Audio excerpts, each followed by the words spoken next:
It's a calm Sunday evening in late June 2026, looking down at the Madison Square Garden complex in Midtown Manhattan. Tomorrow, 20,000 fans will flood this building for Game 3 of the NBA Finals. The stakes are massive. The Knicks hold a 2-0 lead, and the guest list includes high-profile VIPs, including former President Donald Trump. This creates a unique security nightmare.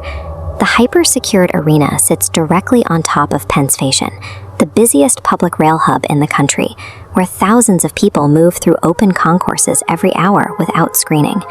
Law enforcement faces a massive physical paradox.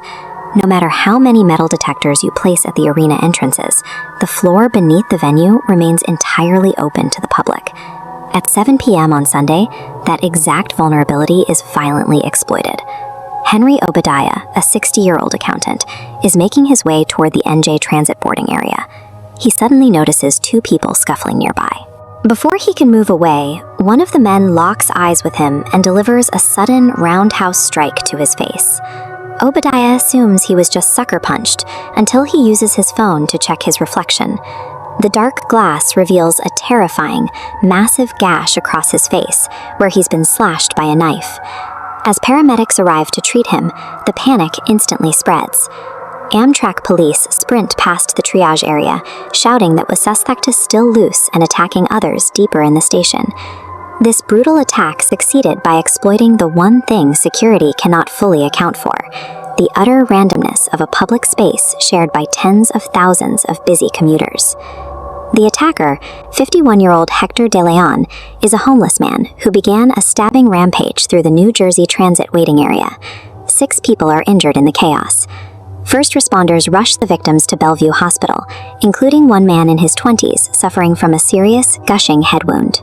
The station floor is left in a state of emergency, marked by a trail of blood and discarded medical supplies leading toward the boarding gates. Police eventually corner Deleon, hospitalizing and detaining him. The immediate physical threat is over. But subduing the attacker didn't end the emergency. It simply moved the crisis from the transit concourse to the Secret Service agents planning the next day's event upstairs. Authorities were suddenly forced to secure a bloody crime scene located directly beneath the venue, preparing for a presidential-level visit in less than 24 hours. The first response was the cancellation of the Plaza 33 outdoor watch party.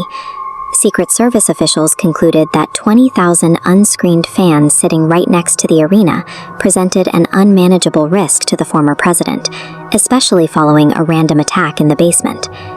Inside the building, security protocols pivoted to an airport-level posture. MSD officials implemented a strict no-bag policy and mandatory TSA-style metal detector screenings for every ticket holder. These measures added hours of friction to the event, forcing 20,000 fans to arrive at least 2 hours before tip-off just to navigate the checkpoints. A single act of violence effectively reordered the operations of a world-class venue, forcing it to adopt the defensive posture of a militarized zone.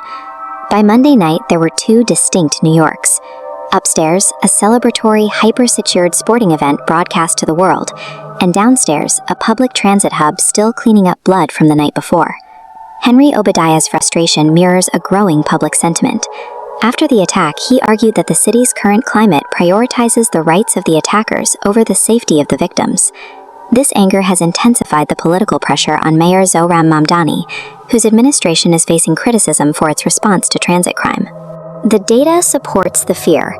In April, a man claiming to be Lucifer injured 3 people at Grand Central Station in a machete attack. Just 1 month later, a 76-year-old man was killed after being pushed down the stairs at the 18th Street station. The suspect in that case had been released from a psychiatric ward only hours earlier. These incidents suggest a city cannot maintain secure, elite bubbles for its biggest events if the foundational infrastructure beneath them remains broken and vulnerable.